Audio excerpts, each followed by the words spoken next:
James or Mundy. I'm a Class A player. You want any other history or anything? Whatever you like to.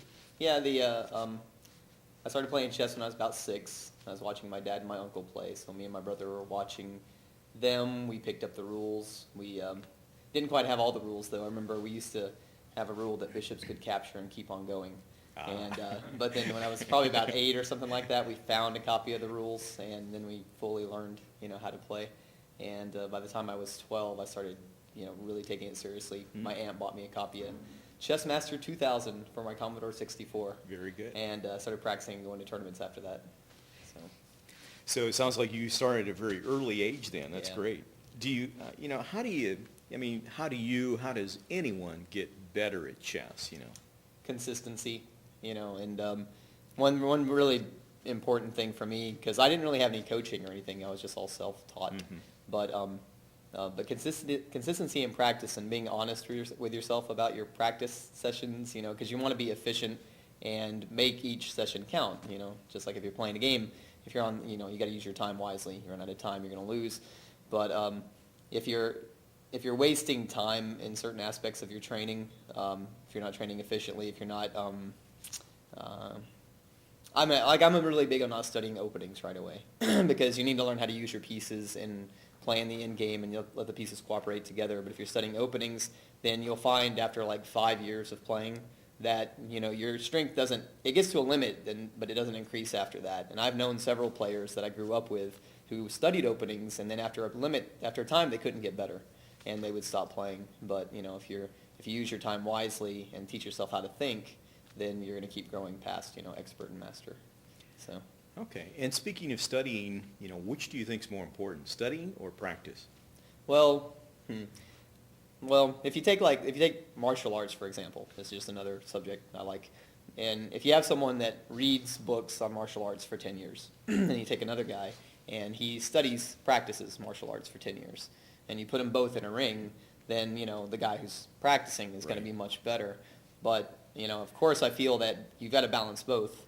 If you put the two together and become more eclectic, increase your knowledge and your experience, then that'll be the strongest player. So you have to do both. You can't just have one or the other, but playing and experience is definitely very important.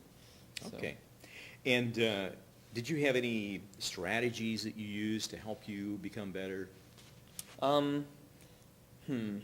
Strategies to get better. Not really. I mean, computers were a big deal for me. Mm-hmm. And I really enjoyed reading Kasparov's articles because my understanding is he's one of the first grandmasters to really use computers in his training, and he credits that for becoming so strong. And I found that out early on, and I was a big advocate of that, and I still am. I mean, most of the training that I do is with the computer programs, and reading is good, but for me it makes me tired. I don't like reading very much, so the computers being able to just flip through positions, go back and forth easily, then it made me study a lot more. Because I only read one book when I was a kid. I remember it was Samuel Reshevsky's The Art of Positional Play, which I really enjoyed. It was a good book, but I just didn't read that much. It wasn't something that I liked to do.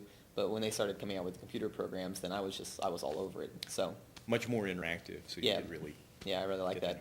So, were there any, say, personal challenges that confronted you that made it difficult for you to get stronger? That goes back to the honesty part again.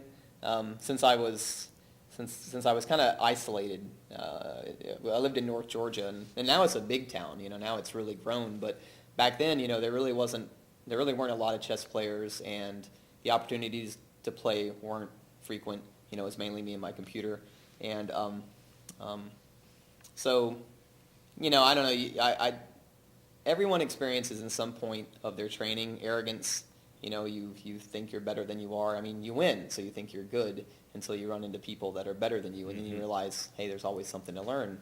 And so that was one thing, is really being honest with myself and realizing how much there is to learn and how much dedication it takes. Because if you look at someone, you can't tell what they know. But you sit down and play them again and again and again, and you start to see really quick that there's a ton. And even if you're playing a grandmaster in a simul, he's playing a bunch of boards, you win a game, you're going to feel good about yourself. But you can't fool yourself thinking, well, I won this game in this simul, so now I'm as good as a grandmaster. he has a lot more information in his head than you realize. Mhm. So the honesty is so important, and then really working towards it, the goal, whatever goal you have. So. Do you have goals to become a higher rated player? Do you want to advance? And if so, what kind of effort and study do you think will be required to achieve those goals? Yeah, I've always wanted to reach master. Now, if I go anywhere past master, that's fine too. I think I will always play. I will always coach because I just love it so much. And but once I get to master, maybe because I have a lot of other interests too, maybe I'll slack off a little bit. But to reach that goal, especially the past 2 years, I keep refining. Since I was self-taught and I have students, I can watch how techniques work with them and what works for them and what doesn't, and it helps me refine my own training program. So the past 2 years, I've really buckled down and started training hard. I train about 2 hours or more a day, and it's really, I think it's paying off. I can see an improvement when I play. I see more, I get more compliments from higher players, and less just obvious errors, and so that's pretty much it. I just got to keep working. I just got to add consistency. I have to be consistent, okay, and not give up on it. Makes sense. Now, are you participating in the tournament this weekend? Yeah, I'm gonna play. I won't miss it. Yeah. Do you do anything to prepare for that tournament, or what do you do to prepare for a match or a tournament? For me, it's just one of the biggest setbacks for me as a player is kind of distraction. I've always been pretty hyper and sitting still. I remember I had to make myself sit on my hands when I was younger, and I'd play in tournaments because I wanted to attack, I wanted to move, and that tendency is still there. So for me, I have to calm my mind and just kind of be blank, because I'm a better player if I'm observant than I am if I try to calculate things out. I mean, I can calculate to a degree, but looking around the board and finding weaknesses, asking myself good questions is definitely better than me trying to crunch something out. And I play better that way if, I'm just calm. So I find a way to calm my mind and not be so distracted. And so just take a walk, get plenty of rest the night before, don't eat heavy foods, just basic things like that help me be consistent. Very good. How does, everyone has to lose chess games, obviously, at some point. How do you deal with losing a game, and how does winning a game, how does losing a game, how do they impact you? Well, winning a game is great. That's the reward. You win a game and you feel really good about it, and that's a payoff for all the hard work. But honestly, losing a game is so much more motivating, because you lose the game and I go back and I analyze it and go over it with Fritz, go over it with Chess Master, two of my favorite programs. If there's a strong player that wants to go over it, ask them some questions. But I learned so much more, because sometimes it just comes down to just one little square, and you didn't realize that when you played the knight move on F3, 10 moves ago or something. But so I don't want to say I prefer winning, because I prefer losing, because winning is, like I said, it's a reward and you feel good for the hard work. But I definitely want to go home and study more if I have a loss, and so I like that motivating factor. So. Very good. And as far as books or individuals, any individuals or books that you've read, chess books that have influenced you? Like I said, I like Samuel Reshevsky. That was a really nice book. Ruben Fine, Capablanca. I love watching his games and looking over those. Morphy, big fan of him. Just anyone who's ever picked up a chess piece and then wrote it down. If I can look at the game, then like this guy, I have a book of his that I haven't finished yet, but he's a brilliant player. He's done a good job. So I like the attacking players, I guess, probably more than anything else, because I'm aggressive. A little too aggressive. But yeah, it cost me. So.